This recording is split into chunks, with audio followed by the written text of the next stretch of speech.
Thank you and welcome to our 9th Leon County Humane Society Rescue podcast. Today we're going to be addressing our intake, our adoption contract, and everything that goes into every animal that we send to a good home. My name is Stryker. I'm the Director of Advocacy and Community Education.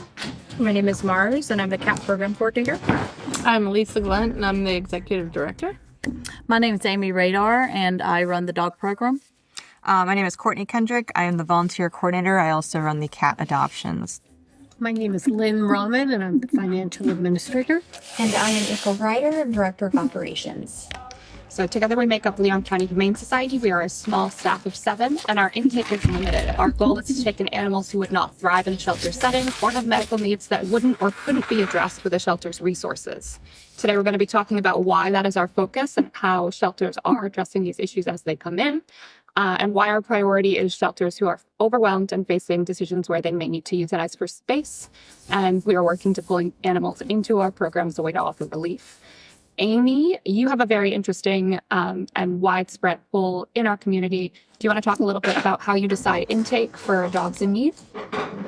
Sure. Well, first of all, I think people need to understand that we are foster home based. We do not have a facility where we keep the dogs we bring into our care. So that determines at any time what and how many I can bring in. Sometimes, and I try not to do it often, but sometimes it's just an emergency basis, and I say yes, and we board them at our vet, or we put them at the office until we can find somewhere to put them, or foster home to put them into. So I try to help all the surrounding counties that is around us, because I know that everybody's resources are limited. And I try to help, I really just try to help everybody when I can. The way I determine what I bring into the program is because we are foster home based, I cannot responsibly pack in dogs into these foster homes that I know from experience is going to take long periods of time to move, to adopt out. So I try to bring in dogs that I think will get adopted fairly quickly. Dogs that need us, I will do a lot of those. I used to do a lot of the behaviorally challenged dogs. I still do some, but I don't do near as many, just because they usually end up at my house, and I'm spread really thin right now, so I can't do a lot of those. So it's basically how I decide what comes in. But you're getting emails every day. Not only are you monitoring these community shelters that surround our area, but you're also monitoring email requests of owner surrenders who can no longer care for their vets. You're getting emails from people who have had accidental litters, and you're working with them and providing low-cost spay and neuter vouchers and walking them through that process. You just always sort of downplay all of the things that you do, and I want to make sure that we're capturing all of it and people are able to see the full extent of what you go through, because you're also fielding calls from our local shelter who have animals that they aren't able to rehabilitate or help and know would do better in a rescue care. Absolutely, we do. So I do take in owner surrenders. I think my goal, is now and has always been to try to help the shelters, the public, the open intake shelters. So I try to do that as much as I can, but I've learned that even if we do owner surrenders, we are still helping those shelters, because that's dogs that are not going to end up in that shelter anyway if we don't take them. So yes, I do. I work with a lot of the animal controls around our in the surrounding counties and ours here in Leon County. I will take litters of puppies, the only owner surrenders that are puppies, but I make sure that the mom and the dad if possible, but definitely the mom gets spayed. I will not take puppies unless the mom is spayed. We do some transport, any way I could think to help a dog get from an unsafe place to a safe place, I will do it. And it's not, again, you're downplaying. You don't just help with transport, you help with vetting those animals too, to make them more appealing to other shelters who would be able to take them in and get them adopted faster. Right. And we also do, there's some of the rural shelters that, they have these dogs in their care and they have medical problems, and because they are funded by the city or the county, they are limited on how much vetting and how much vet care they can get the dog. And so I get a lot of requests from them saying, hey, I have this dog. It's great, but it has this wrong with it. It's down to, it's as bad as parvo sometimes, or as little as like a cherry eye surgery. I'm not downplaying that surgery. That's a bad surgery, but you know what I mean. And so we try to help out with those too, as much as I can. Right. Not just life or death, but just also comfort for the animal too. But sometimes it is life and death. Yes. Amy briefly mentioned open intake, and just so you don't get sick of my voice, I'm going to have Lisa explain a little bit of what open intake really means and what limited intake means, which is the other side of that coin. Do you mind taking that? No, I can take it. I think the terms open intake and limited intake have gotten a little, I guess whoever you're talking to, whatever facility you're speaking with, they might define it in different terms. But open intake, generally speaking, means that facility is supposed to take in whatever animals come to them from their community. They are usually municipal shelters, either run by tax dollars from the city or county. And we do have an open intake facility here in Tallahassee. And limited intake usually refers to rescue groups such as ours, where resources are more sparse. We rely heavily on donors and also fosterers, and responsibly we take what we're able to care for, and make sure that we're not overwhelming our system itself. And then the other side of our program is cats. Mars, do you want to talk a little bit about what cat intake looks like for you, and how you make those choices, and maybe some of the emails that you're getting and some of the pleas of intake for that? So I generally get quite a bit from emails in general, or just having people stop in person and kind of talk with me. As far as intake goes on my end, you have different situations for different cats. You have indoor versus outdoor cats. For intake on our program, what I'm looking for ideally is a cat that I know can exist in a community cat environment, because the majority of our kitties, when they're not in foster, they're either at our office or a partner tally cat. So it is really important for them to be able to exist in these environments with other kitties. Otherwise, it's going to cause them quite a bit of stress. As far as intake goes, I'm also looking at the medical side of things as well. Looking and seeing if they have anything concerning going on, something that I can help with, something that requires a foster, and just kind of breaking it down that way. There are a lot of situations where I'm talking with people who have found kittens. The mother is feral. So just discussing vouchers and discussing and walking them through the process of TNR, trap, neuter, release, or return, and just kind of going based off of that as well. So it can be really individual and specific than a lot of the dog stuff, considering, cats tend to live outdoors, whereas it's a little bit different for dogs to exist outdoors in the same way cats would. Right. A lot more cats are coming in stray than dogs coming in stray. Right. Dogs, we usually have a lot more information on where they came from. They had a home before, but with cats, it can be anywhere from a neuter surrender to just living outside, which kind of speaks to what our communities are like, and how our communities view these animals, which is a whole nother podcast topic. So when we're thinking about intake and we're thinking about what our capacity looks like, April, do you want to talk a little bit about how our program has grown over the past 5 to 7 years? Sure. So I don't have the exact numbers in front of me, but I can tell you we did about half the job about 5 to 7 years ago.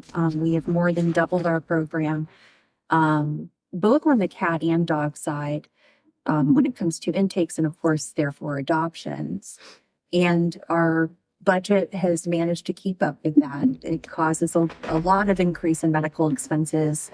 And the more animals you take on, the more expenses are associated with it when it comes to things like staffing and making sure that our facilities and our supplies are all ready to go. So we have seen a major increase in the demand, and we're just trying to rise to that occasion and meet as much of the demand as we can. It can be disheartening to know that we have come so far and we've almost doubled, I think, our intake numbers. Like, I don't have them in front of me either, but More than doubled our intake numbers. And seeing that need still exists and seeing people still needing to utilize not only our rescue, other rescues, but the city shelter, is alarming, I think, to say the least. Lisa, do you have anything to add on the current state of rescue and how animals in need have been growing in that time, and maybe what's causing that? Do you have any guesses? I know I have some, and we can discuss that. I have seen a big shift in recent years as more and more shelters, and in particular municipal shelters, have strived to go toward a no-kill model. And I think that we have seen in rescue groups what has happened is these open intake or open admission shelters are limiting their intake without really kind of notifying the community. And I think in putting almost a fear in the community as to, don't bring your animal here. We can't guarantee what's going to happen to it here. It's safer if you try to rehome it on your own. A lot of people are fearful of bringing animals to a shelter where they fear euthanasia.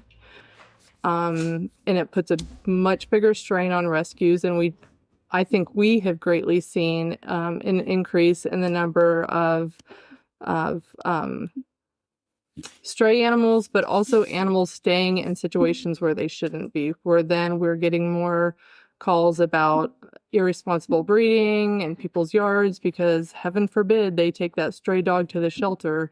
Instead, they took it to their backyard, the dog got pregnant, and now we're looking at 10 unowned animals.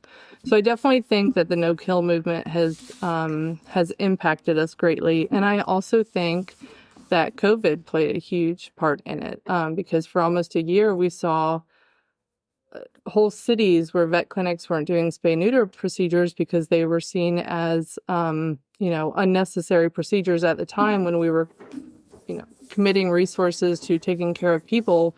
And we've just seen puppy and kittens like we have not. I don't think I've ever seen in 20 years of doing this the amount of puppies in 2 or 3 years like we've seen in the last few seasons. So I think there's a lot of different factors, but I do think that we're at a place where rescues all over the country are really struggling. It's sort of crazy to me because I see, like you mentioned, during COVID, we had to sort of pull back on what I would consider to be essential services for animals because the focus was on people. But even post-COVID, I think it's really drawn attention to how absolutely mind-blowing it is that these counties that surround us don't have any of the same resources that Tallahassee has. So we've got 2 low-cost spay and neuter clinics. We should be seeing our stray population way down. That's community support that other counties could only dream about. They've got animal control and a trailer, 1 building. How many kennels would you say? Like, say in Gadsden.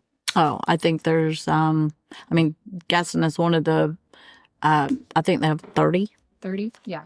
And they're usually full. Always full. And it's just a couple staff members. So when you're comparing that and those resources to Tallahassee and everything that we have, you would think that we would be in a much better place in general for animals, and we're not. So it's definitely something that we want to think about and address and have a conversation in our community about what is open intake, what is limited intake, what is deferred intake, which I love all of the rehoming resources that the shelter has, and we do want to keep animals out of the shelter. Dogs don't do well being kenneled for long periods of time. Like Amy said, even having a dog in foster care, ideally we would want them to be able to move on to their forever home quickly and not have to go through a bunch of changes, transitions, and readjustments. But the no-kill and the fear of the shelter does things like last Friday, there was a mom and kittens left on our porch at 6 a.m. And we had to approach that situation as animal abandonment because it is. But the reasoning behind it is sort of alarming. April, I think you'd be able to speak really well on why it's wrong to leave animals on the porch of a rescue where they should be able to get help and where we love animals and would like to help them.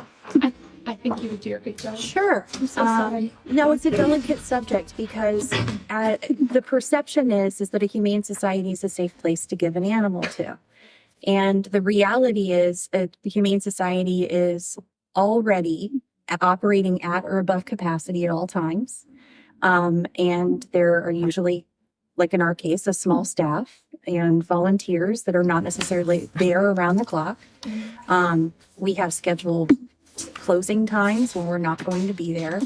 And some of the dangers of just abandoning an animal, they all come back to whether or not that animal is going to be safe in between the time that it's left and then it enters either our care or goes into a shelter. So there are a multitude of other ways to do it. And they usually involve a person making a phone call, calling us, sending an email, notifying the shelter that they need to surrender and making an appointment and that sort of thing. There are many ways to do it right. And when you abandon an animal, you remove all of the possibilities of the ways to get that done right. And that animal is immediately at risk. There's something that could have happened to that animal from the time of, these cats and the kittens were left on our porch, all number of things. But in that case, on that day, we didn't have scheduled staff ready to be there that morning. Even the people that did arrive didn't notice because that's not the spot that we look in every day for donations or anything. They were tucked in. They were tucked in. And we don't enter through our front door. Right. So unless someone happened to just see it or hear the animals, we wouldn't have known that they were there right away. So it leaves the animals at a lot of risk and they're, for their own safety, but then also there is no guarantee that if you do leave that animal on the porch step at the Humane Society, that we will be able to take it in and care for it. Very often, it's considered to be an abandoned animal. We don't know if it was stolen from somewhere and then brought to us. We have to go through the same avenues that a person in the public would by notifying the shelter or taking the animal to the shelter. So there is no guarantee. The only guarantee that you could get is if you work with a rescue or a humane society and you've made the arrangements and you've committed to bringing the animal there and they know it's coming. Yeah. Giving us a heads up is sort of the bare minimum that you can do. And even beyond like this litter of kittens, the story I always think of is people that brought newborn kittens to a vet's office and they just left the kittens on their doorstep because they figured it's a vet's office. They love animals. They'll take care of these. And it rained that morning and kittens are very susceptible to being cold. Basically, if a kitten is cold, it immediately puts them at risk.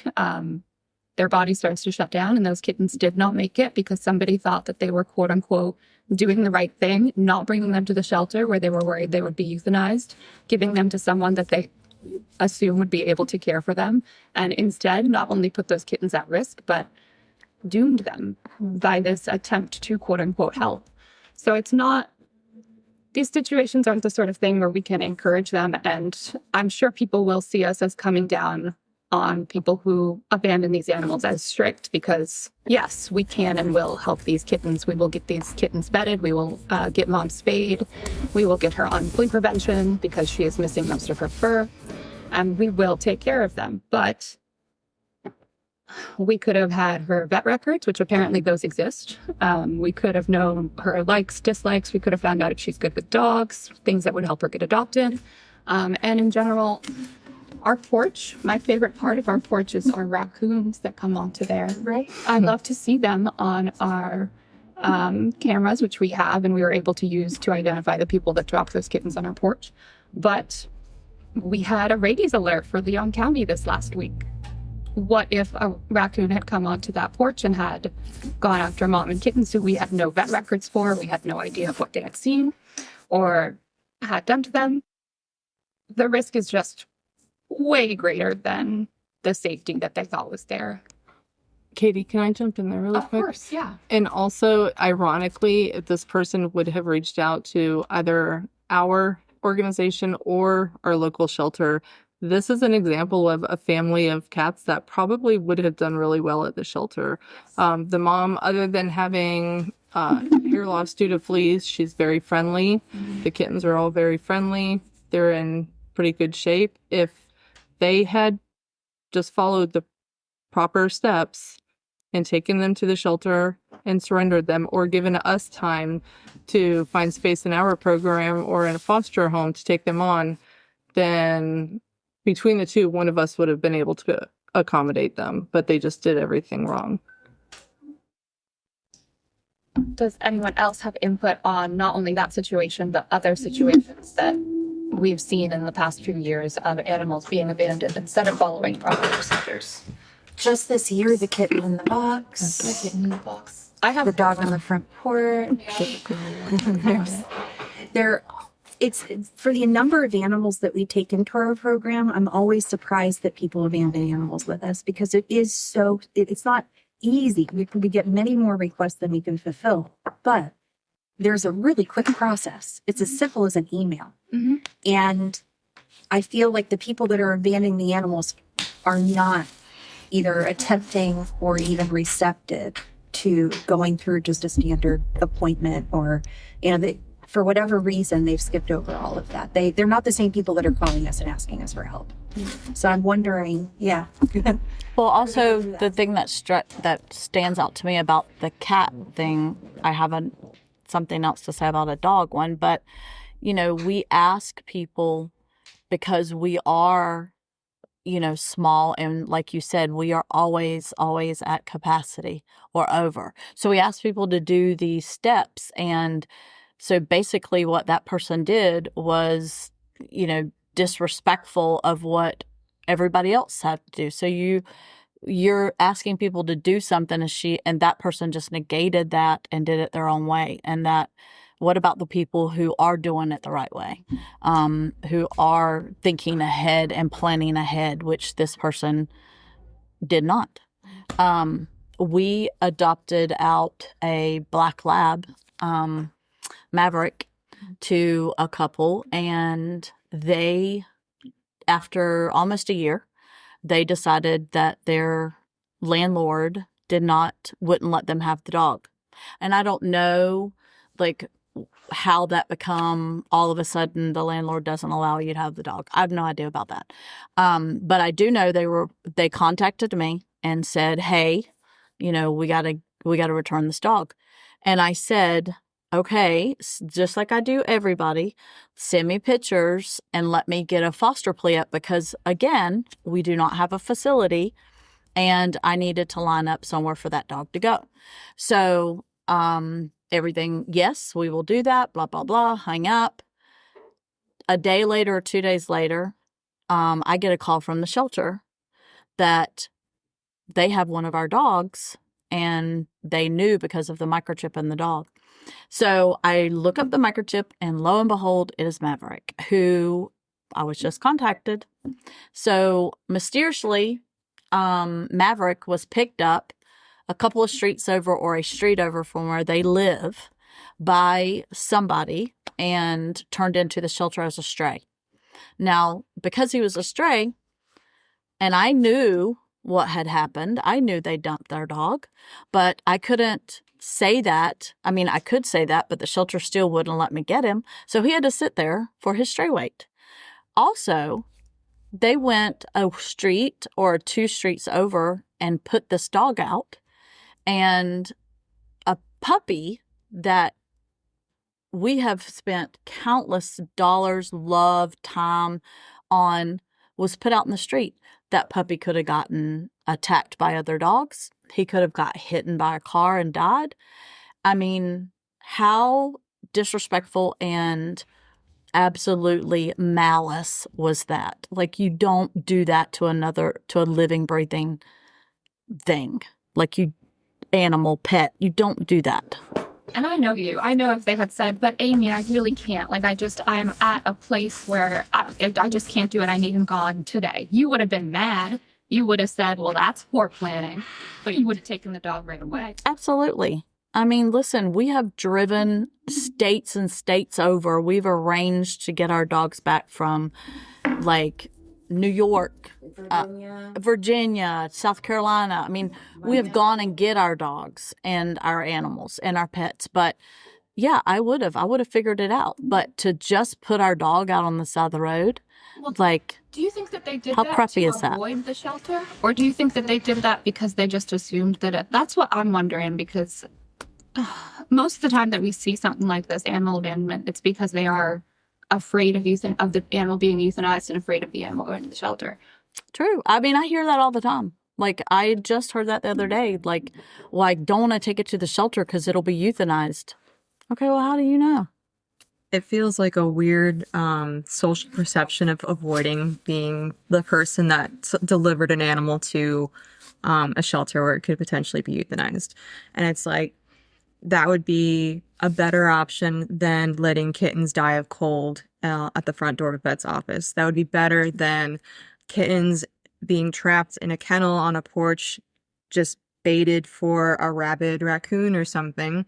It would still be a better option. And it's very difficult to believe that this was a choice that they believed was a better option when you are not ensuring the safety of the animal. You are not passing them off to a safe environment. You are leaving them somewhere and hoping for the best. And your hope for the best is better than a humane and safe and painless euthanasia. The absolute worst thing that they can imagine is still so much better than the potential that they're giving that animal. And honestly, you can pull up our city shelter statistics anytime. I will share them in the info section of this video so that you can take a peek at it. According to their statistics, only 25 dogs, no cats, no kittens, no puppies have been euthanized due to time and space constraints. So time and space is supposed to be, and they have construction going on. So their kennels are limited, which is another reason why we try very hard to support our shelter and keep animals out of the shelter. Not because it is a bad place for animals to be or because we don't believe that they are going to care humanely for them, but because they are legitimately limited by their space, just like we are, and their resources. So they euthanize for time and space if the space is no longer available, or if the animal has a major health or behavioral issue that is treatable, but resources are not available. So if they're reaching out to rescues and everyone is full and there's no space in their shelter and they don't have resources to commit to that animal, then they euthanize for time and space. And they have only done 25 dog euthanasias in 2025. They will euthanize for other reasons, such as behavioral, medical, or age. Age is listed as being under 5 weeks and not able to eat on their own. But I'll share one more story. Mars, this is your foster right now. She was brought into us after the shelter turned her away because they didn't believe she was old enough to be eating on her own. She absolutely is. She's a pig. But the woman who had this kitten should not have had a kitten. The kitten had had diarrhea for over a week. Other animals in her care were suffering. We had assisted her with other animals. And when she brought that kitten to the shelter, they warned her that if she left the kitten with them, it would be at risk of euthanasia, and that if she would be better off taking the kitten back home with her. I can personally promise you that kitten would not be better off going home with that woman, and a humane euthanasia would likely have been a kinder ending than sending that kitten home. Luckily, she came to us and told us about her experience, and we took that kitten in, and now she is flourishing and doing really well. But it makes me nervous about other animals that are sent home to a place that is quote unquote better than the shelter, because honestly, I don't know how often that is true, especially since the shelter has such success with adoptions and rehoming, and so many shelter partners and rescue partners that they're able to transport out to.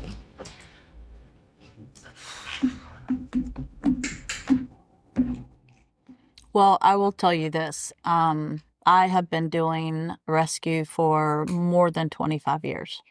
And I've done a lot of, I've helped a lot of other rescues go into these hoarding cases and these neglect cases and puppy mill confiscations. I've been to way more than I ever would have thought.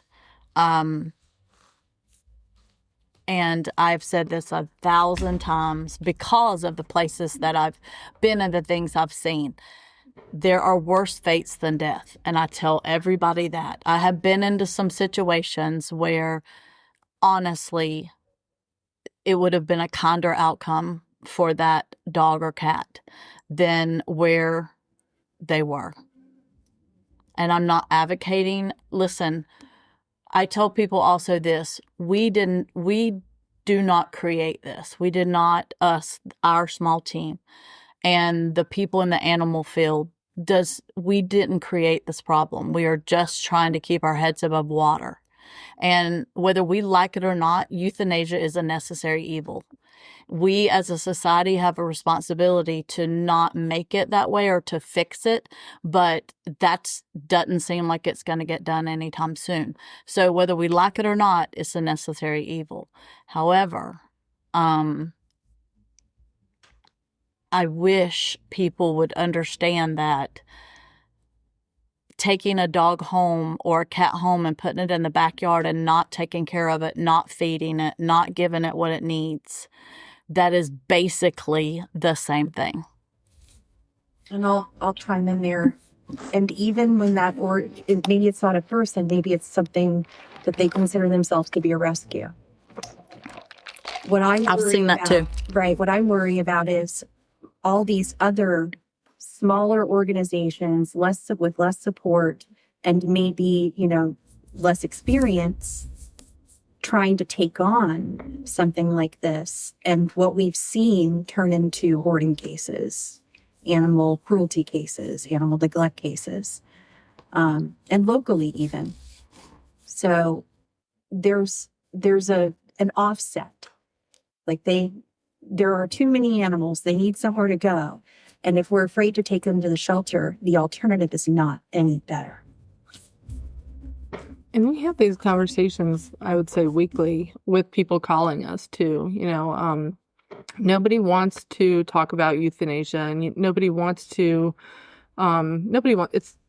want to advocate for it. But by all means, when people call us and they describe situations that they're having, often with their own pet, we have to have a reality check with them and tell them, nobody is going to adopt that animal. And the kindest thing you can do for that animal is take it to the vet and stay by its side and say goodbye to it.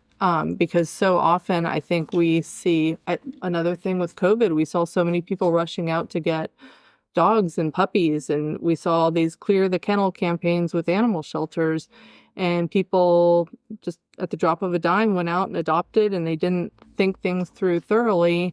And then once they went back to work or went back to school, all these unsocialized animals were having anxiety, separation anxiety, all kinds of behavior patterns at home that were not healthy.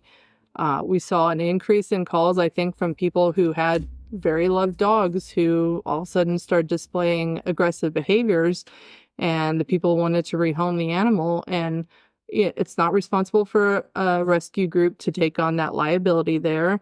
And it's not responsible to put that animal into society not knowing the outcome, for any people, other animals, or even that animal itself.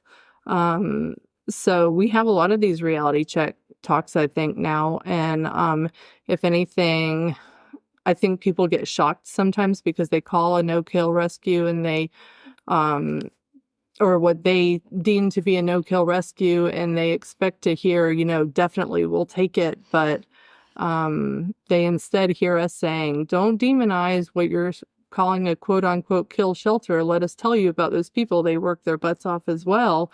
They're doing their best they can, but not every animal is adoptable. It has been such an uphill battle trying to get people to understand kill shelters just mean that they're supposed to be open intake. They're supposed to be a community resource. And if that community is pumping out unwanted animals, either through surrenders or by allowing irresponsible breeding, where did those animals go? What is that shelter supposed to do? How can you humanely house that many unwanted pets? It has nothing to do with the status of the shelter, and it has everything to do with how their community is perceiving humane care and how their community is supporting their own shelters and rescues.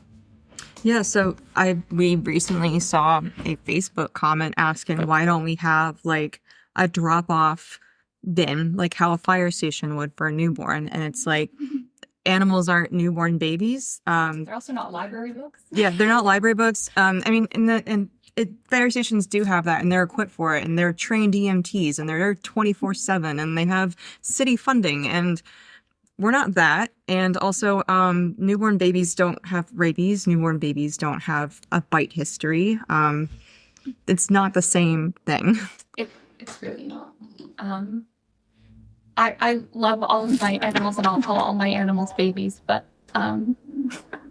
they're not human children. They might be to me. Good job, Lisa. So we're talking about animals coming back in and going into the shelter and our own limitations on intake. And some people, I think, might ask us, well, why aren't you just adopting more animals out? We get some pushback even on the fact that they have to submit an adoption application, that they just can't come get a dog or cat. It seems too complicated to submit an adoption application and wait to hear back. Why can't they just walk through and take an animal? And we want to be able to save more, so why don't we just send animals home? If they want to take them, go for it. So I wanted to take a second to go through our adoption application and talk about some of the questions on there and some of the feedback and pushback we get. Like, we ask if you have a fenced-in yard. Amy, would you like to say why we ask if they have a fenced-in yard? Yeah.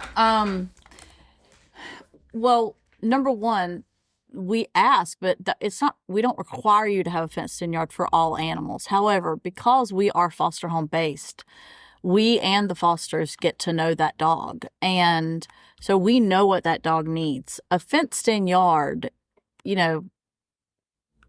there are people out there who go home, they put their leash and their harness on their dog, and they walk their dog every day, multiple times a day. And that's great.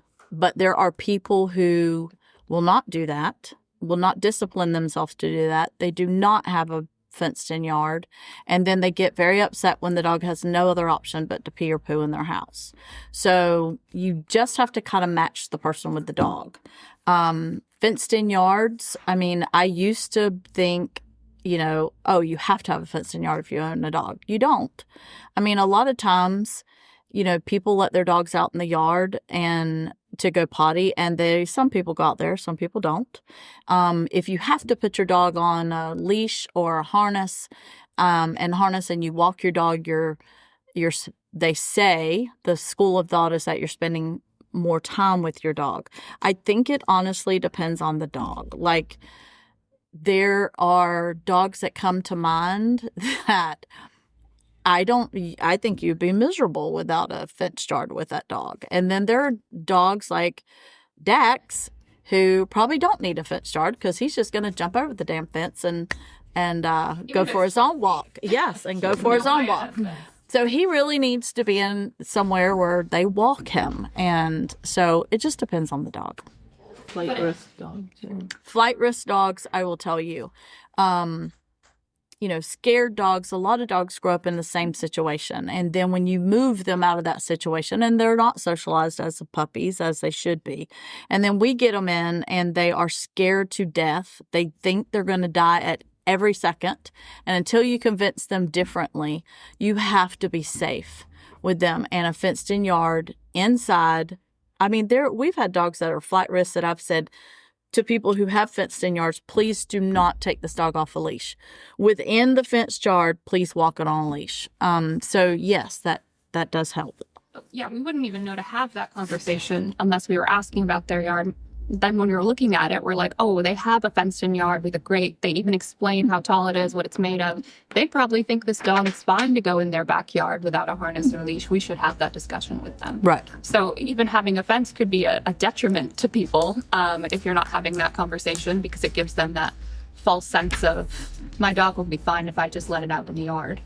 And we even have that question on our cat adoption application. Courtney, would you like to talk about how the question to a fenced-in yard, how it affects your conversations with cat adopters? Yeah.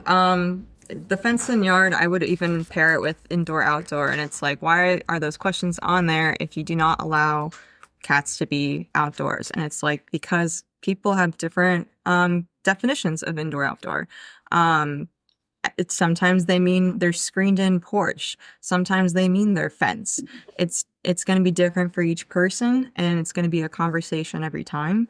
I don't think there's any question on there that completely rules somebody out for me. Even if they say yes to declawing, some people don't know what declawing means, and they mean just trimming their nails. And it's always a conversation. And even Amy was talking about the fence height and stuff, and it just depends on the dog. It's all going to depend on individuals and individual cats and individual animals.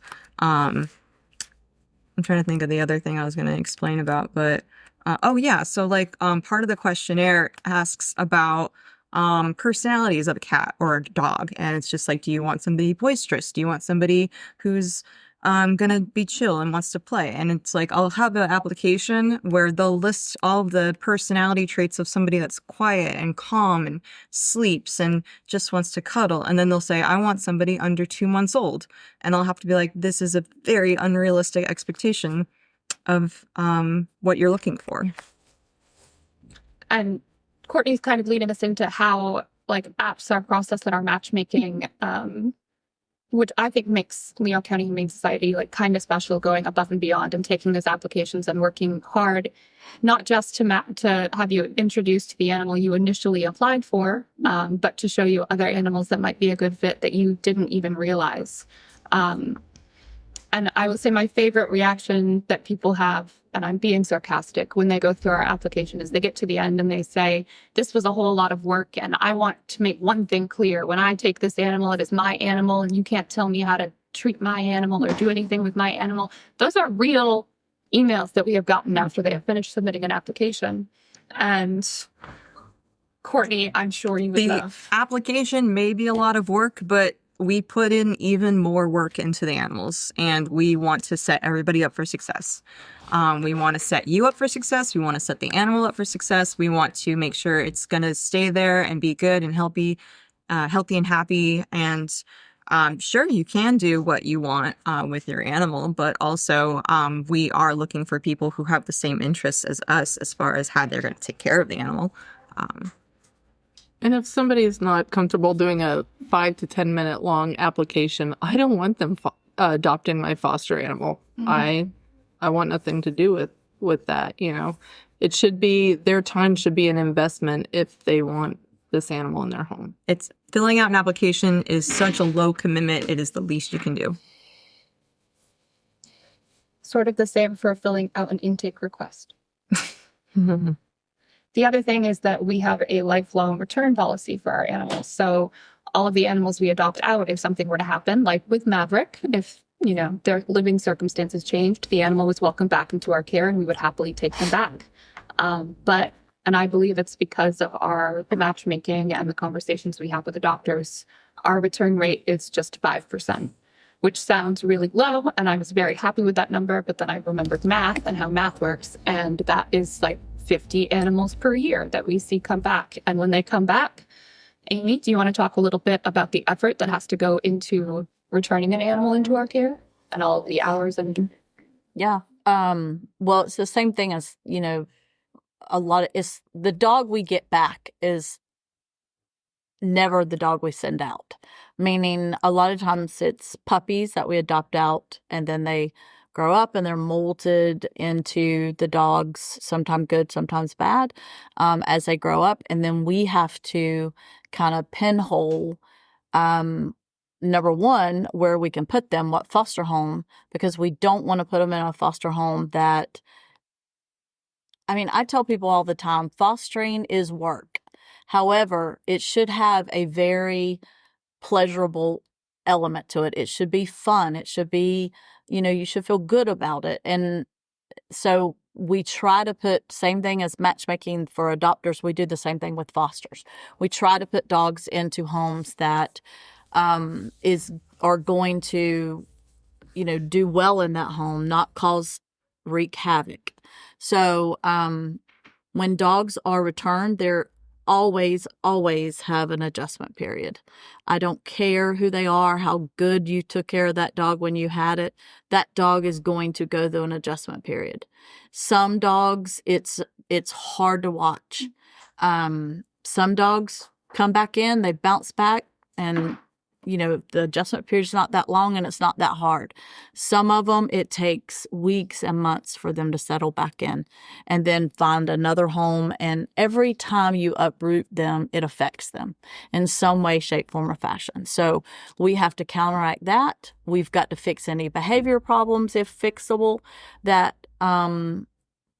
if they weren't socialized as a puppy, if they're scared, whatever, we have to battle all that when they come back in.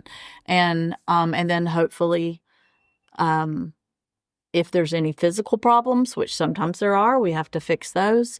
And then we have to find them a new home. That takes sometimes months. Christopher was a good one. That great dog, but he had some issues when he came back. He had a very big aversion to slick floors. Yeah. And the foster that he went to didn't have carpet in her house. So we had to go get runners and line her house with runners so he would have paths to walk in her house. So it's just stuff like that. So it takes time. It takes energy. What about when it's a 2-day turnover? Those that really boil your blood when you spend time on an adoption. And I've had them less than that. I've had them less than 24 hours. Boss was a good one. Boss, the bane of my existence. He's looking good. I saw him. Well, good. He's looking I think, that's. I just remember that we told them everything. Everything. It was at an event. Yeah. They took the dog home. They walked in. They took the leash off. Like, here you go, buddy. Here's your palace. Go forth and conquer it. And he did. And literally brought him back before the event was over. I've had them where 12 hours, and it just baffles me because it's like, what were you thinking? And what did this puppy do so bad that you don't think you can deal with this puppy for the rest of its life? My favorite one from this past year was a college guy. He came in with the puppy he had just adopted from our event, sobbing. You could tell he'd been up all night crying. And he was like, I just can't do it. I didn't know I wouldn't be allowed to sleep. That dog had broken him in 12 hours. Fully broke that guy. Yeah. But it's like, what? I feel like sometimes you have to shake your head at the expectations that people have. You're like, it's not a stuffed dog that you sit on the couch and move every so often. It's a puppy. It's gonna chew your stuff. It's going to pee and poo in your house. I don't care if it was house trained at the foster's house. When it goes into a new situation, it doesn't take as long and it's not as hard, but you basically have to rehouse train because you've now taken that puppy from what it's known and a routine that it's known, and you put it into a new house with a new routine, a new schedule. it's gonna have accidents, and even a grown dog. And routine is such a key word because Absolutely. cats and dogs are very similar to very young children. And some of them have the same capacity of knowledge and intelligence as a 2-year-old or 3-year-old child. Routine is the key to them. They want every day to be the same. They want consistency. They want reliability. When they are rehomed or brought back, their routine is broken. They have no consistency anymore. They have no more safety net that they feel secure in. And we have to reassure them, rehabilitate them, and then put them in a new home where they have to learn a new routine and get into a new safety mode. And it's just, I feel more forgiving of the animals that come back within 48 hours rather than the ones that come back in like 2 or 3 years, because that's a huge disruption in their life, and they don't live as long as we do. So it's like that's a big chapter of their life that just got thrown away, you know? I feel like people also don't realize that it's not like the dog speaks to you. I mean, in the dog's foster home, what probably was happening is they were getting up and going over to a door, and their foster went, oh, that means that they have to go potty, because that foster is getting to know the dog, learning them, and listening to them. You have to listen to your animal. They can't use English. They are going to talk to you in a different way, and you have to be paying attention to them. They're not a stuffed animal. That's right. I mean, I have a dog right now that, okay, I get up around 7:30, sometimes 8 in the morning. And my foster dogs do not sleep out. They sleep in a crate. My dogs sleep out and they sleep with me, but foster dogs sleep in a crate. Oh my God, at 5 o'clock, this dog starts. Like, she'll start whining, and then she starts the little boof, and then she has to go out. And it obviously wakes me up. I get up and I take her out. I'm like, oh my gosh, you are on a different internal time. My dog's still snoring away. They're like, we know our schedule. We're good. This one dog is just losing her mind in the crate. She finally wakes me up. I get up and I take her out. And then, just out of curiosity, I talk to the people that I got her from. And I'm like, what is your schedule? Sure enough, Dad is the one who gets up and goes to work really early. He gets up at 5. He takes the dog out. And I was like, oh, makes perfect sense that she's still on her old schedule. So it takes time for them to, like, you know, and it, like you said, Courtney, they don't live that long. So it's like a huge chapter. It breaks my heart when they're, you know, when they're adopted and 2 or 3 years, they come back, and it is disruptive to their life. No, Courtney's absolutely right. I also have a lot more understanding for the people that decide right off the bat, I'm not cut out for this life. It's better for the animal. Elsa comes to mind, and Elsa was originally your foster, right, April? Yes. Do you want to talk a little bit about how she was with you as a kitten and how she came back into our care? Well, she came to me at the age of 2. I was working in South Florida at my last nonprofit, and when I got this job, I said, can I bring a cat with me? And they said, sure. So I brought her up, and she was in our program for probably about 2 months, was adopted once, very quickly returned. Those people decided they didn't want a cat, or this cat wasn't going to work in their house. And then she was adopted again, and we didn't hear anything about her, and there was nothing, crickets, until 10 years later. Almost 10 years to the day. What was I'd have to phone a friend. Probably Courtney knows I all the recently story. read the notes. Yeah, go right ahead. So the owner brought her to the shelter and claimed that she was a stray. And we found out that she was microchipped to LCHS. So the shelter was able to figure out that she was previously one of ours. We matched the name of the surrenderer to the adopter, and lo and behold, they have the same name. Oh, imagine that. That's crazy. So it was really unfortunate. We are thankful that she was brought to a shelter, but And not she had back to us. Yeah, she had been put outside. Yeah, she was living outdoors for a while also. And that's against the contract. Mhm, That is something when we talk about cats and why we don't put them outside. I know we've talked about it many different ways. It bears repeating. Go It for it. bears repeating. There are huge risks to putting a cat outside, for their safety, for other cats' safety. all of that. But the big thing is that we would rather have you bring them back to us if they cannot live in your home any longer than to see you put a cat that we put all that time and energy into and true love. Like that cat, I would have kept that cat if I had room for another cat in my life, but I had room for a foster cat, right? So we truly do love them. And then, our heart breaks when 10 years later we find out that they've been just abandoned and for who knows how long. And we determined that she had ear mites that were causing her to be irritable in her ears. She didn't want to be touched. I wonder how long that went on. I wonder if that was the reason she got put outside. It took her at least a month before we were able to pet her. She was not a happy camper. She was very uncomfortable. And then a month after that, it took for her to be acclimated to a community room. And it ended up, she was not chilling out in the community room. She ended up just hanging out on our enclosed catio porch just to avoid all the other cats. And we had to move her again into a different room so she could have a better acclimation. And eventually she just ended up in her own room to ensure that she was gonna be fine in a home environment. And once she had her own room, she was a happy girl. She was talking and soliciting and The cat I remember. yes, she was great. And she got adopted very quickly after she got her own room. So that was really nice. And she's already cuddling in bed again and much more happy than she was before. But it was just, we had to go through this several month long rehabilitation process for her. And I wonder how much of her life she spent in limbo outside. Mm-hmm. And how many of those years we could have just gotten that phone call and taken the cat back. Yep. In her adoption, sorry, Lynn, her adoption was a kudos to the matchmaking process because her adopter, I think, originally came in looking for like a young adult.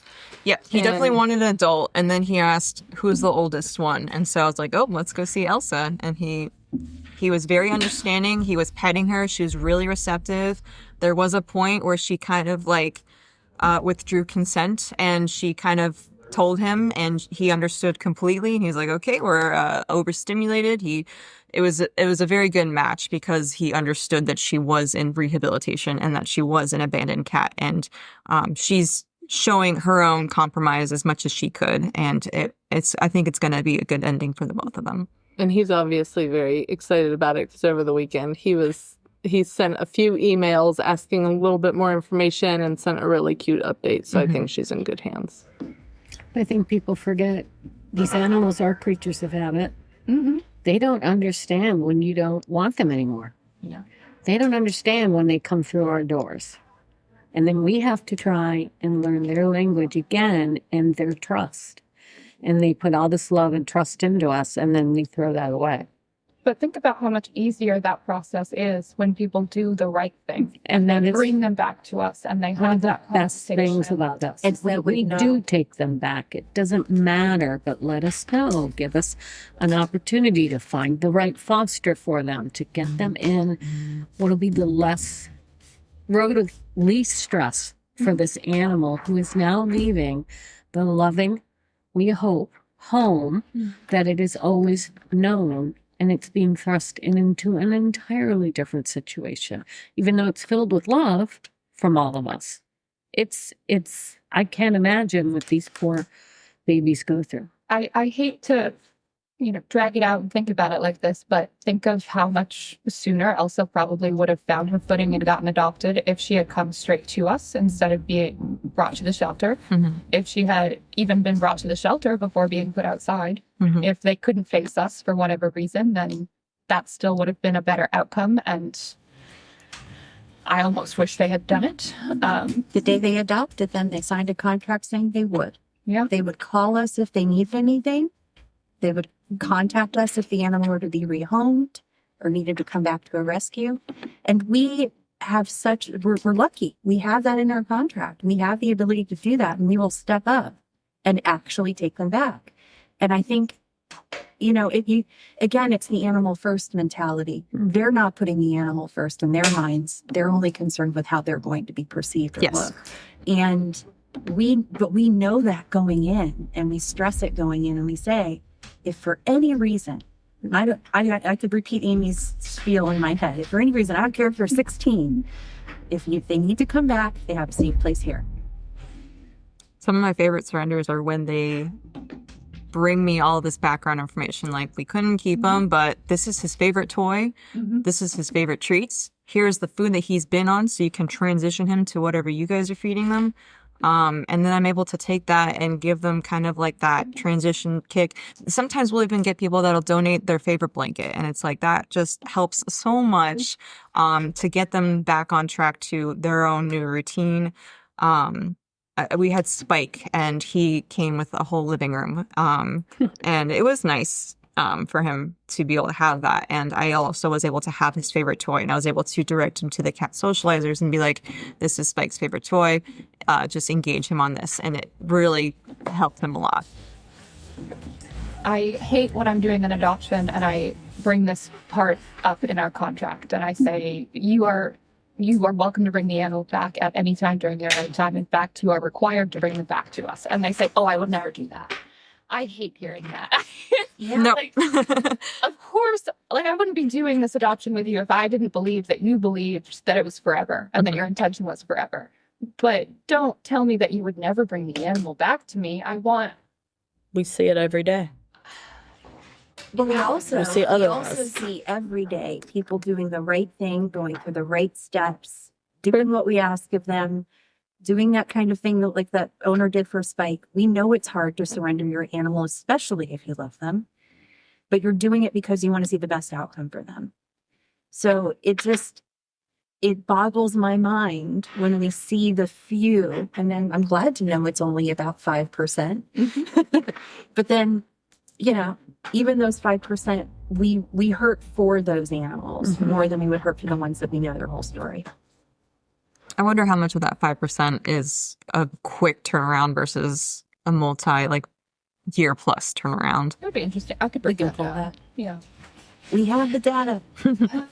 Data is so important, and having accurate data is so important going forward, and being able to, you know, usher in the next kind of generation of rescue. Because I talked at the beginning of this podcast about going back 10 years, but if you go back 20 years, if you go back 30 years, the way that rescue is moving and the speed at which rescue and shelter work is moving, I mean, I don't feel super qualified to talk on it, but Amy or Lisa, it's not a jab, but you could definitely speak better to how quickly things are moving and changing in the rescue and shelter world, and how different and better things have gotten. I don't necessarily think things have gotten better.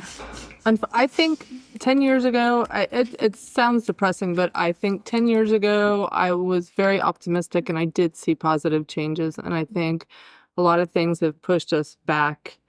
And Amy and I have had this conversation so many times.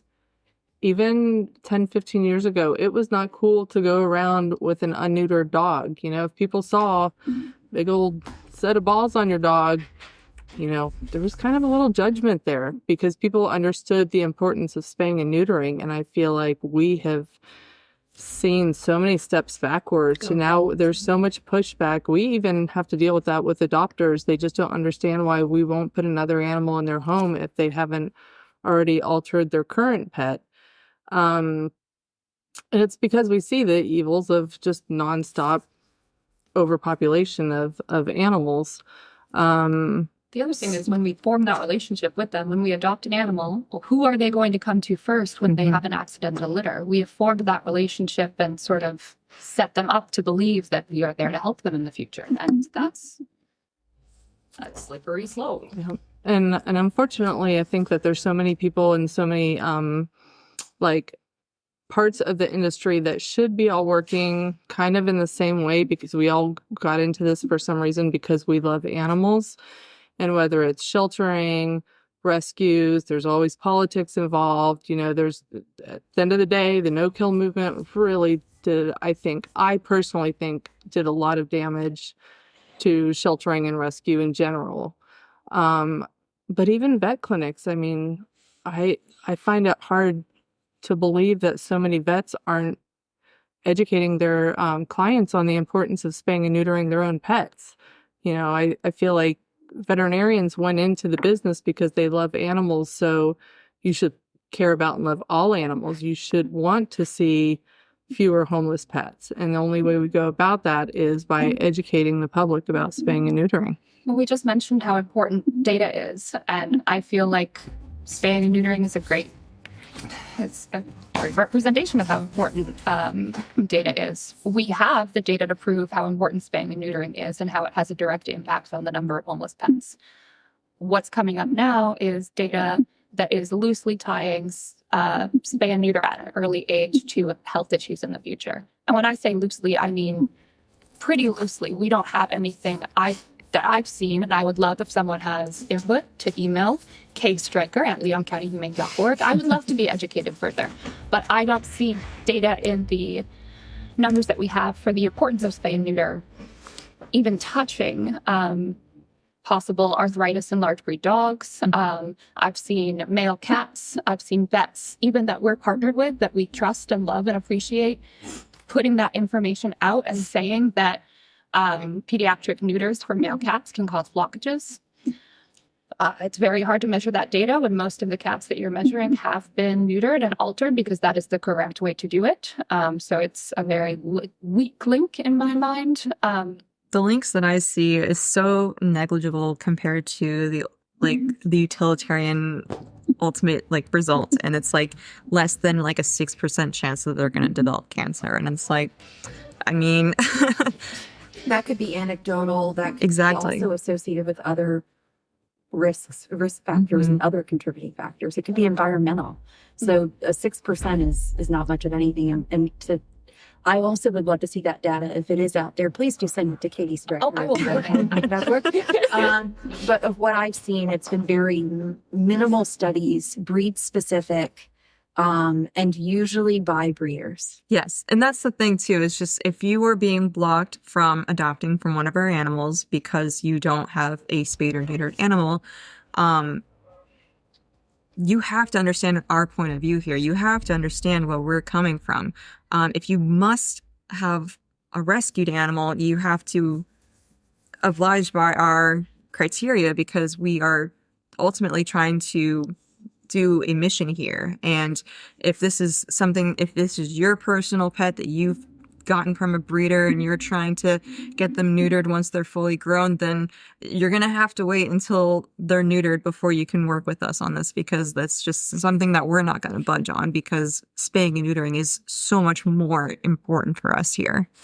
I think we have a lot of conversations about it with people, and I think it's a great question that we get once in a while, but I wouldn't say that it's we don't get a lot of pushback. No. We get very specific pushback from people that have, for one reason or another, an agenda where they want to breed their pet. Yes. And it'll be very particular people who are either defensive that we're judging them for not having a spayed or neutered animal. And it's just I understand being a worried mother. I understand not wanting to have an animal develop cancer, but we're not going to adopt if you have an unneutered or unspayed animal. That's just the bottom line. And they can still develop cancer. Yes, you could still be intact and get cancer. That's just cancer's cancer. You can be intact and develop arthritis. You can be intact and develop a blocked urethra. You can be. Let's see the statistics on how many purebred animals are predisposed to cancer. Mm-hmm. Yes. So that's true as well. Yeah.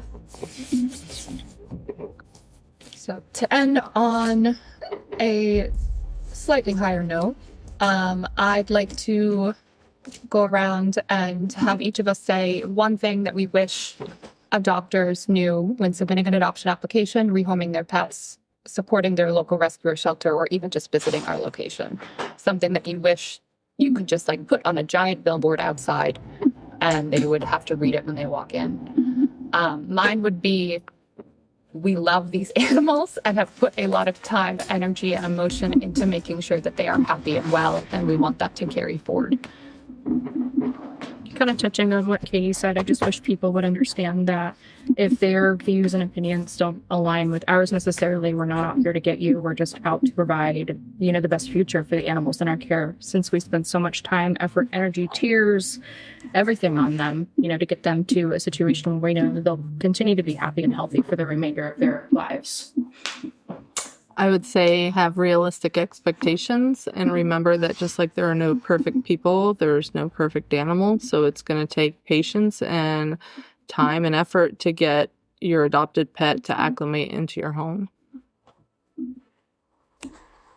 I think for me, that's probably the biggest thing is I see people with expectations that are detrimental to the dog or cat, and just sitting back and understand people to realize this is an animal. It's, you just got to give it a little time and effort, and it'll be fine. I'm not desperate to get animals into homes. I am more concerned about setting people and animals up for success. I'm not interested in handing out animals. I am interested in being able to sleep at night and knowing that the animals that I do get put into homes are going to be safe and healthy and happy and taken care for. They have short little lives. Be patient. Give them love, and you will be rewarded more than a lifetime's worth. I'm never concise, so I'll do my best. But I want people to know that the biggest thing that I still run into is somehow we are not the experts. Somehow we get my expert people that I'm sitting around the table with, for some reason, we have something to learn from a total stranger who walks in the door, first time they've ever set foot in a rescue. So my biggest thing I would like for them to understand is we do this work every single day. We see some of the hardest things you could ever see. And still, we put on a smiling face. We step up for that animal that is in front of us right now. And we try to give them the best thing that they could possibly ever have. And the end of it should be a loving home.